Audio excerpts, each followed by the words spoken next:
दोस्तों, आज जो हम चैप्टर पढ़ने जा रहे हैं इसका नाम इक्वालिटी है। इक्वालिटी यानी कि बराबरी। अब ये सवाल बहुत बार उठता रहा है कि सोसाइटी में सब बराबर क्यों नहीं है और हर किसी का बराबर होना ज़रूरी क्यों है। इक्वालिटी एक बहुत इंपॉर्टेंट क्वेश्चन है जो हमारे सामने खड़ा हुआ है और ये ऐसा क्वेश्चन नहीं है कि ये खाली हमारी सोसाइटी में एग्जिस्ट करता है, ये हर कंट्री में एग्जिस्ट करता है। इतनी सारी वॉर्स, इतने रिवोल्ट्स और इवन छोटे छोटे क्राइम यानी कि चोरी हो गई, किसी का मर्डर हो गया, कुछ भी हो गया, ये सब क्यों होते हैं? क्योंकि सोसाइटी में इक्वालिटी नहीं है। कुछ लोगों के पास बहुत ज़्यादा पैसा है, बहुत ज़्यादा वेल्थ है, बहुत ज़्यादा स्टेटस है, वो हायर रैंक पे हैं और कुछ लोग बहुत पुअर हैं, उनके पास कुछ भी नहीं है, इवन उन्हें खाने के लिए रोटी भी नहीं मिलती। तो ये जो डिफरेंस है ना कि एक इतना ऊपर एक इतना नीचे है, ये एक बहुत ही इंपॉर्टेंट डिफरेंस है जिसको समझना ज़रूरी है। एंड इम्पॉर्टेंट एक तो ये बहुत गलत है कि इतनी इनइक्वालिटी है, ये सोसाइटी को हार्म करता है, एक सोसाइटी की फंक्शनिंग में ये बहुत बड़ी रुकावट है, यानी कि रिस्ट्रिक्शन पैदा करता है। एंड ये क्यों एग्जिस्ट करता है, क्यों ये है अभी भी, क्यों ये सोसाइटी में है? 70 साल हो चुके हैं। जो भी गवर्नमेंट बनती है, जो भी गवर्नमेंट जब भी इलेक्शन का टाइम आता है, जो भी गवर्नमेंट का मैनिफेस्टो होता है, जो जो उसके प्रोमिसेस होते हैं, वो सब किस चीज़ पे फोकस करते हैं? अगर हम ध्यान से देखें तो वो सब यही कहते हैं कि हम सोसाइटी में जो गरीब लोग हैं उनके लिए काम करेंगे, उनके लिए काम करके उनको एम्प्लॉयमेंट दिलाएंगे, उनके बच्चों को नौकरी मिलेगी एंड वो भी, उनका भी स्टेटस जो है वो अप होगा, उनका लेवल भी अप आएगा। लेकिन आज तक ऐसा नहीं हुआ है। इवन जो सिस्टम एग्जिस्ट करता है, जो सिस्टम अभी भी एग्जिस्ट कर रहा है, उसमें क्या है कि अमीर अमीर होता जा रहा है और गरीब गरीब ही होता जा रहा है। कितने किसान आत्महत्या कर रहे हैं? क्यों आत्महत्या कर रहे हैं? क्योंकि वो बेचारे फसल उगाते हैं पर पैसे नहीं मिलते, और जिस आदमी के पास पैसा है उसके पैसे नहीं चुकाने की वजह से उनके पास कोई चारा नहीं बचता और वो फांसी पे चढ़ जाते हैं। तो हम देख सकते हैं कितना बड़ा मुद्दा है, कितने क्राइम्स हो रहे हैं इनइक्वालिटी की वजह से। इक्वालिटी आनी कितनी ज़रूरी है। एंड जो भी पार्टी अपना मैनिफेस्टो बनाती है, जो भी पार्टी आती है, वो यही कहती है कि मैं गरीबों की पार्टी हूँ, यानी कि हम गरीब लोगों के लिए काम करेंगे। ऐसा नहीं है काम नहीं करे गए हैं, काम करे गए हैं। जैसे कि राशन की दुकान है, राशन की दुकान पे राशन कार्ड के थ्रू, जो राशन कार्ड किसे मिलता है? जो एक पॉवर्टी लाइन के नीचे होता है, उसको राशन 1 रुपये किलो चावल या 2 रुपये किलो गेहूँ इस हिसाब से मिलता है ताकि उसे खाना मिल सके। गवर्नमेंट स्कूल बनाए गए हैं, लेकिन क्या इनका इफेक्टिव इम्प्लीमेंटेशन है? क्या लोगों को सही में वो फ़ायदा मिल रहा है? क्या लोगों तक फ़ायदा पहुंच रहा है? और अगर सही में फ़ायदा पहुंच रहा है, सरकार इतना सब कुछ करना चाहती है, कर भी रही है, तो इतनी इनइक्वालिटी क्यों है? क्यों आज भी कितने लोग भूखमरी से मरते हैं?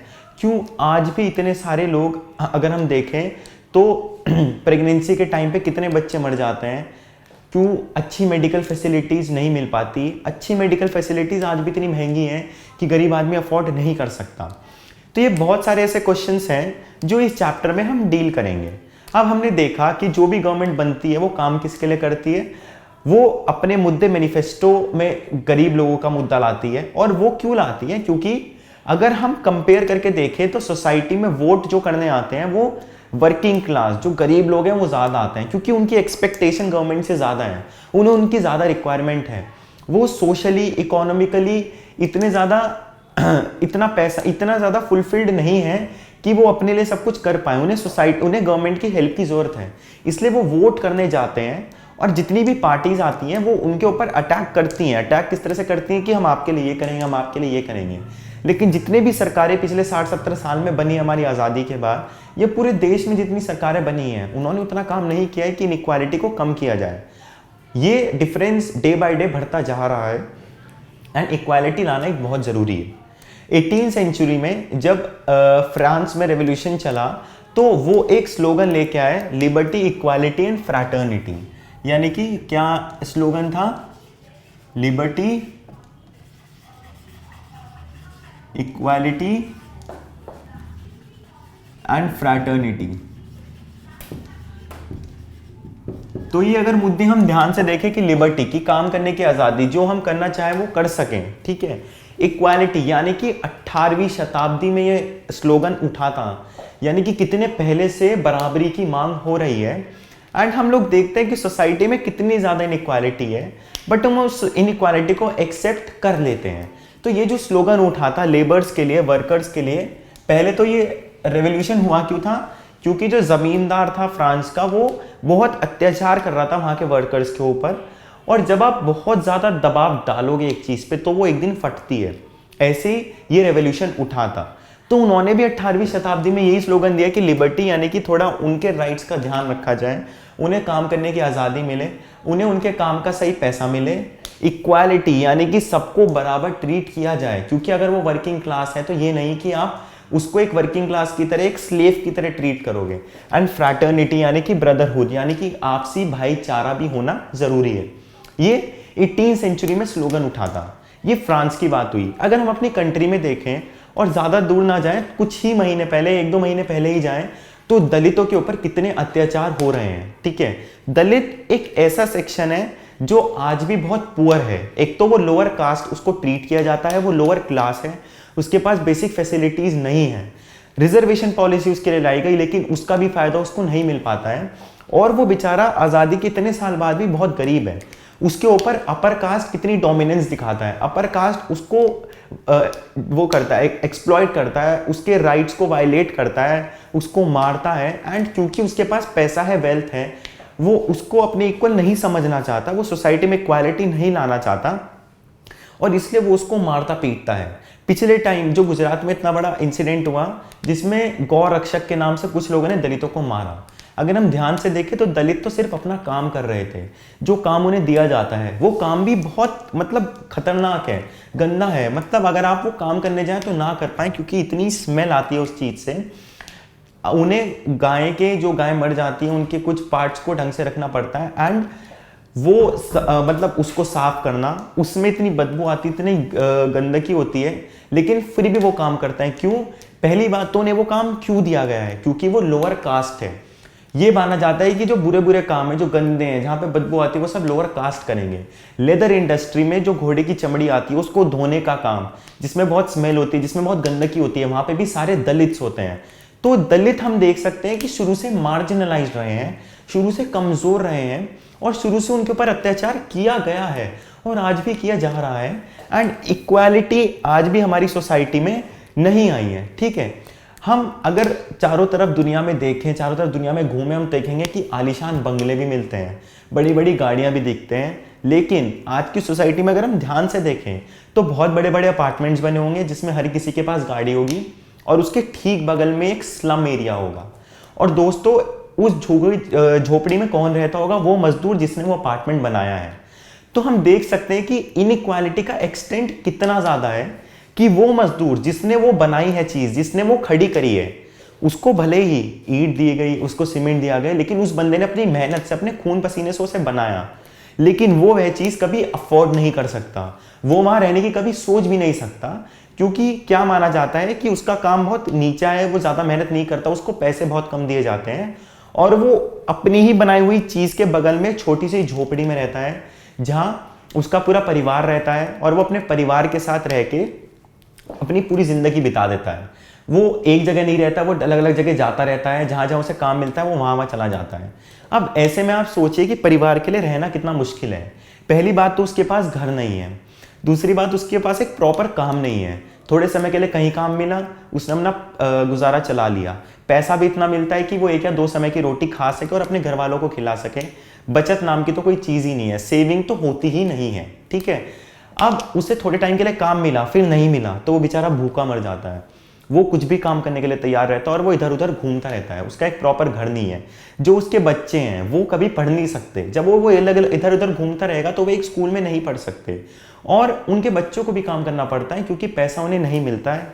तो हम एक्सटेंट देख सकते हैं इनइक्वालिटी का कितना ज़्यादा है। एक लोअर क्लास एग्जिस्ट करती है, लोअर कास्ट भी एग्जिस्ट करती है, और ये टर्म्स बहुत रिलेटेड हैं। जो लोअर कास्ट है हम देखेंगे ज़्यादातर वो लोअर क्लास भी होती है, वो मार्जिनलाइज सेक्शन है, उसको अपलिफ्ट नहीं किया जाता। ठीक है, ये भी एक बहुत बड़ा मुद्दा है कि उसको अपलिफ्ट क्यों नहीं किया जाता, ताकि अगले आने वाले इलेक्शन में उसको फिर मुद्दा बना के उससे वोट खींचे जाएं। और लोअर कास्ट को, लोअर क्लास को हमेशा देखा जाता है कि वो एक वोट बैंक है और उसका कभी अपलिफ्टमेंट नहीं होता है। अब ये तो चैप्टर का इंट्रोडक्शन हुआ कि कैसे कैसे इनइक्वालिटी है, कहाँ कहाँ एग्जिस्ट करती है, कितने स्लम्स हैं, कितने वो हैं। अगर हम ध्यान से देखें तो ये सवाल हमारे सामने बहुत ज़रूरी हैं। और क्या सवाल हो सकते हैं कि इक्वालिटी क्यों नहीं है, सरकार की कौन कौन सी पॉलिसी में कमी है, क्या क्या चीज़ें करनी चाहिए, क्या क्या अमेंडमेंट्स लाने चाहिए, क्या गरीब आदमी के लिए किया जाना चाहिए ताकि उसका अपलिफ्टमेंट हो। उस गरीब आदमी का अपलिफ्टमेंट क्यों ज़रूरी है, क्यों ज़रूरी है कि वो भी अपने बच्चों को पढ़ा सके, वो भी एक डिग्निफाइड लाइफ जिए जहाँ पे उसको पैसा मिले और खाना मिले। ये सब सवाल हमारे सामने खड़े हैं और ये इक्वालिटी जो है इस चीज़ को रेस करती है कि सब बराबर क्यों नहीं है। अब हम इन सवालों के जवाब देने शुरू करेंगे और हम चैप्टर की सब हेडिंग्स पे आएंगे। सब हेडिंग्स पे आने से पहले एक फैक्ट शीट दी गई है आपको, जिसमें इनइक्वालिटी के बहुत सारे एग्जांपल्स दिए गए हैं कि एक कंट्री, कुछ फैमिलीज के पास कितना पैसा है कि वो वर्ल्ड की आधे से ज़्यादा वेल्थ कंट्रोल करते हैं। कुछ नाइजीरिया में जैसे वुमेन का एग्जांपल दिया गया है कि वहाँ पे प्रेगनेंसी के टाइम पे कितने ज़्यादा बच्चे मर जाते हैं, जबकि डेवलप्ड कंट्रीज में यूएसए वगैरह में नहीं मरते हैं। तो वो जो पूरी फैक्ट शीट है, जितने इतने सारे फैक्ट्स दिए गए हैं, एंड उसके फैक्ट शीट के सेकंड बॉक्स में इंडिया के भी बारे में बताया गया है कि इलेक्ट्रिसिटी, पानी कितना अर्बन एरियाज में मिलता है, कितना रूरल एरियाज में मिलता है। अगर हम देखें तो हमारे कंट्री की अराउंड 70% पॉपुलेशन रूरल एरियाज में यानी कि गाँव में रहती है और वहाँ पे फैसिलिटीज़ कितनी कम है, जबकि खाली 30% पॉपुलेशन अर्बन में रहती है और उसको फिर भी फैसिलिटी ज़्यादा मिली हुई है। तो हम अर्बन और रूरल में इनइक्वालिटी कितनी देख सकते हैं। हमारे में से काफ़ी लोग गांव जाना पसंद नहीं करते क्योंकि वहाँ बिजली नहीं होती है, वहाँ टीवी नहीं होता है, वहाँ इंटरनेट नहीं चलता है, जबकि अर्बन एरियाज़ में सब कुछ चलता है और वहाँ पे पॉपुलेशन कितनी कम है, जबकि एक बहुत बड़ी तादाद गाँव में रहती है और उनके पास फिर भी वो चीज़ें नहीं हैं। आज भी हमारे देश में कितने ऐसे गाँव हैं जहाँ बिजली नहीं है, जहाँ प्रॉपर सैनिटेशन नहीं है, 40% घरों में आज भी टॉयलेट नहीं है। ये हमारे लिए शायद सोचना या समझना बहुत मुश्किल होगा कि 40% घर जहाँ पे टॉयलेट नहीं है, जबकि टॉयलेट तो एक बहुत बेसिक नीड है, वो आज भी खुले में जाके टॉयलेट करते हैं। तो क्यों करते हैं, क्यों? ये फैक्ट शीट इसलिए रखी गई है आपके सामने ताकि आप समझ सकें कि कितनी ज़्यादा इनइक्वालिटी एग्जिस्ट करती है सोसाइटी में, कितनी ज़्यादा लोगों को दबाया जाता है और एक कितना बड़ा सेक्शन आज भी एक समय की रोटी खा पाए, उसे बेचारे को प्रॉपर खाना नहीं मिल पाता है, वो अपने बच्चों को नहीं पढ़ा सकता है। कितनी बड़ी पॉपुलेशन ऐसी है, जबकि कितनी छोटी सी पॉपुलेशन है और उसके पास वेल्थ कितनी ज़्यादा है। तो ये इनइक्वालिटी जो एग्जिस्ट करती है बहुत सारे क्राइम्स को भी जन्म देती है, ये सोसाइटी के लिए हार्मफुल होती है। अब जब हम आगे बढ़ेंगे और हम पढ़ेंगे तो हमारी पहली सब हेडिंग है कि इक्वालिटी क्या है, व्हाट इज इक्वालिटी। ठीक है, तो जब हम लिखते हैं इसको व्हाट इज इक्वालिटी, अब ये हेडिंग के बाद अगर हम देखेंगे तो हमारे सामने 3-4 पिक्चर रखी गई हैं। ठीक है, उस पिक्चर में रेसिज्म, कास्टिज्म, जेंडर इनइक्वालिटी, ये सब चीजें दिखाई गई हैं। ठीक है, इक्वालिटी क्या है और इंसान को अनइक्वल मतलब हमारे बराबर किस बेसिस पे नहीं समझा जाता है। ठीक है, ये सब सवाल है जो हम इस सेक्शन में क्लियर करेंगे। अब पहली बात क्या जरूरी आती है कि हम इक्वालिटी की बात कर रहे हैं, इतना सब कुछ हमने बोला, कितनी इनइक्वालिटी है, कितनी दिक्कतें हैं, पर हमने इस चीज़ का जवाब नहीं दिया, इस चीज़ के बारे में नहीं सोचा कि क्या हर स्टेटस, हर रैंक के आदमी को इक्वल ट्रीट किया जाना चाहिए। क्या कोई हायर पोजीशन पे है, क्या उसको एक स्पेशल अटेंशन, एक स्पेशल पावर नहीं मिलनी चाहिए। और ये एक बहुत ज़रूरी, अगर हम इन सब चीज़ों को ध्यान में रखें तो ये आप सबको जान के हैरानी होगी कि अगर हम चाहते हैं कि एक सोसाइटी की स्मूथ फंक्शनिंग हो, यानी कि एक सोसाइटी ढंग से चलती रहे, तो एक स्टेटस के, एक रैंक के लोगों को स्पेशल पावर्स दी जानी चाहिए। ठीक है, यानी कि पीपल ऑफ पर्टिकुलर रैंक और स्टेटस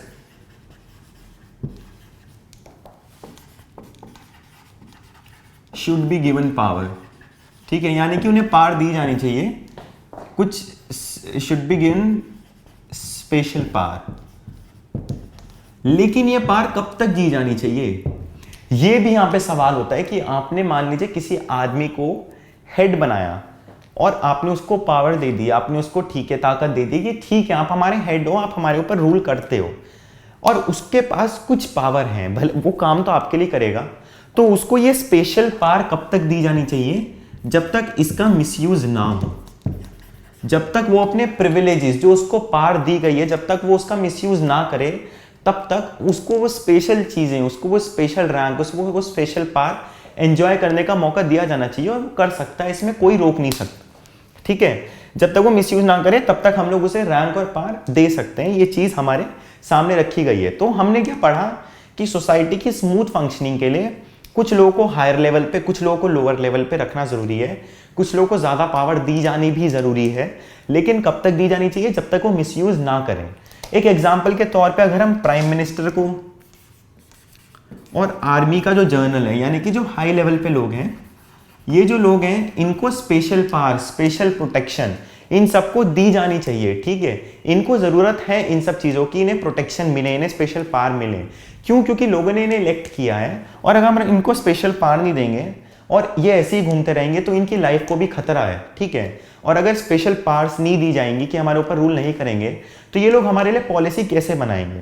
तो सबसे बड़ी बात डेमोक्रेसी की यही है कि हम लोगों को चुनते हैं, वो भले ही हमारे रूलर बन जाए, लेकिन जरूरी है वो हमारे लिए काम करें, वो क्वेश्चनेबल है, वो आंसरेबल है हमारे लिए, हम उनसे सवाल करेंगे, वो हमें जवाब देंगे, हम उनसे कहेंगे कि हमने आपको चुना है पर आपने ऐसा क्यों नहीं किया। तो कुछ लोगों को स्पेशल रैंक और स्टेटस दिया जाना जरूरी है, लेकिन वो तब तक दिया जाना चाहिए जब तक वो उसका मिसयूज ना करे।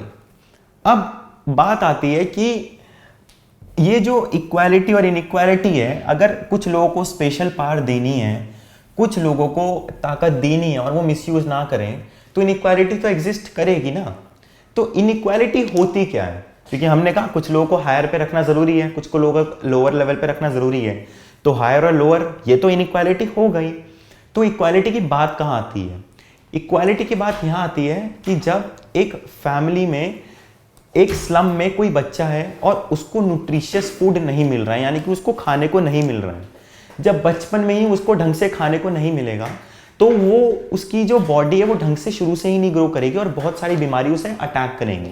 ठीक है, अब इस चीज में उस बच्चे की तो कोई गलती नहीं है, उस जो बच्चा है वो तो छोटा है, उसे थोड़ी पता है। तो ये सरकार का काम है, ये जो हमारे ऊपर रूल करते हैं इनका काम है कि एक बच्चा जिसकी कोई गलती नहीं है उसको प्रॉपर खाना मिले, उसको प्रॉपर एजुकेशन मिले, उसको न्यूट्रिशियस फूड मिले, ये गवर्नमेंट की जिम्मेदारी होती है। और अगर ये चीजें नहीं दी जाएंगी, यहीं से, इसी लेवल से, इस बेसिक लेवल से इनइक्वालिटी आनी शुरू होती है। और बेसिकली इसी को इनइक्वालिटी टर्म किया जाता है कि कुछ लोग, क्योंकि वो हायर लेवल पे उनको ये चीजें मिल रही हैं, कुछ लोग लोअर लेवल पे हैं उनको नहीं मिल रही हैं, एंड वो जो बच्चा जिसकी कोई गलती नहीं है उसको बहुत कुछ सफर करना पड़ रहा है।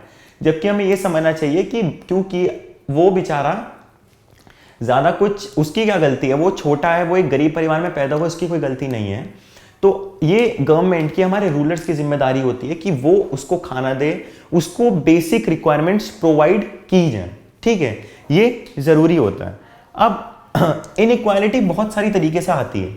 मान लीजिए मैं हूं और मेरा दोस्त है, हम दोनों के डिफरेंट डिफरेंट एम्बिशंस हैं, और उसने अपना पैशन फॉलो किया, मैंने अपना पैशन फॉलो किया, वो थोड़ा मेरे से ज्यादा कमाने लगा, मैं कम कमा रहा हूं, हमारा लेवल अलग है। लेकिन ये इनइक्वालिटी नहीं है, क्योंकि जब हम एक सोसाइटी में रहते हैं तो हमारे डिफरेंट एम्बिशंस होते हैं, हम डिफरेंट गोल्स होते हैं, हम डिफरेंट चीजें करना चाहते हैं, और ये सोसाइटी के एग्जिस्टेंस के लिए जरूरी है। तो ये चीज इनइक्वालिटी नहीं कहलाएगी, ये चीज इनइक्वालिटी नहीं है। हमारे दोस्तों के डिफरेंट गोल्स होना, उनके डिफरेंट एम्बिशंस होना, वो जिंदगी में कुछ और करना चाहते हैं, ये उनकी अपनी पर्सनल चॉइस है, और ये उनको दिया जाना चाहिए राइट, कि आपको जो करना है आप करें। एंड इसको हम इनइक्वालिटी टर्म नहीं कर सकते। अगर हम इसको इनइक्वालिटी कह रहे हैं तो हम एक तरीके से वर्ड को गलत डिफाइन कर रहे हैं, एंड जरूरी है उसको रीडिफाइन करके उसकी प्रॉपर डेफिनेशन लोगों के सामने आए। ठीक है, लोगों के डिफरेंट एम्बिशंस होते हैं, लोगों को डिफरेंट ट्रीटमेंट मिलता है, लोगों को डिफरेंट अपॉर्चुनिटीज मिलती हैं, लेकिन ये चीजें मिलती रहें, यानी कि उनको अपॉर्चुनिटी मिलती रहें, उनको ट्रीटमेंट मिलता रहे, ये बहुत जरूरी है। अगर आप किसी को ट्रीटमेंट या अपॉर्चुनिटी नहीं दे रहे हो, क्यों? क्योंकि वो एक डिफरेंट रेस से, वो एक डिफरेंट कास्ट से, वो एक डिफरेंट जेंडर से बिलोंग करता है, ये चीज इनइक्वालिटी है। हर इंसान इक्वल है। अगर हम देखें तो ह्यूमन बीइंग है ना सब, मतलब कोई इक्वल तो नहीं है ना, मैन वुमेन सब। अगर हम एक पूरा सबको साथ रखें, सुपर सेट बनाए, तो सब ह्यूमन बीइंग है। एंड ये भी क्वेश्चन आपके उसमें है कि सब किसी ना किसी रिलीजन को फॉलो करते ही हैं, कोई ना कोई रिलीजन तो हर किसी को होता ही है, और सब रिलीजन इक्वालिटी सिखाते हैं, तो क्यों सोसाइटी में अभी भी इतनी इनइक्वालिटी है? ये सब क्वेश्चंस भी आंसर होंगे आगे। तो ये चीज समझनी बहुत जरूरी है कि अगर आप किसी को इक्वल ट्रीटमेंट या उसको अपॉर्चुनिटी नहीं मिल रही है, उसको ट्रीटमेंट नहीं मिल रहा है, उसको बेसिक रिक्वायरमेंट्स नहीं मिल रही हैं, क्यों? क्योंकि वो एक डिफरेंट रेस से, वो एक डिफरेंट कास्ट से, वो एक डिफरेंट जेंडर से बिलोंग करता है, ये इनइक्वालिटी कहलाती है। ये चीज होनी गलत है, ये बेस है इनइक्वालिटी का। जैसे कि हम एग्जांपल दें, साउथ अफ्रीका में अपार्थाइड का सिस्टम था, ब्लैक्स को स्लेव समझा जाता था, वो समझा ही जाता था, ठीक है। तो अगर कोई इंसान ब्लैक है तो उसकी कोई गलती नहीं है ना, वो ब्लैक है, ठीक है, वो तो पैदा हुआ है, तो आप उसको दबा रहे हो, उसको एज अ स्लेव ट्रीट कर रहे हो, उससे अपना सारा काम करा के उसको प्रॉपर ट्रीटमेंट नहीं दे रहे हो, उसके पास लैक ऑफ अपॉर्चुनिटी है, ये इनइक्वालिटी है। और जरूरी है कि वहां की गवर्नमेंट, वहां के रूलर इस चीज को ध्यान में रख के सबको इक्वल अपॉर्चुनिटी दें। जैसे वुमेन है, वुमेन को हमेशा दबाया जाता है, उसको हमेशा वीकर सेक्स समझा जाता है ना, तो वो भी तो ह्यूमन बीइंग है। ये एक नोशन बनाया गया कि वुमेन वीकर सेक्स है, अब उसकी तो कोई गलती नहीं आई ना कि वो वुमेन है, तो उसको अपॉर्चुनिटी ना देना, ट्रीटमेंट ना देना, ये सोसाइटी की गलती है, और यहां से इनइक्वालिटी अराइज होती है, यहां से वो जन्म लेती है, ठीक है। तो ये तो था, वो था व्हाट इज इक्वालिटी।